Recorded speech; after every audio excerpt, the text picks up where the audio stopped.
Oh,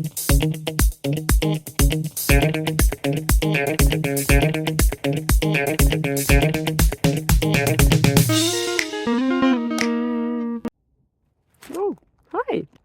Yeah, today there is a little bit of a perspective change happening because sometimes the answers are in the details, you know.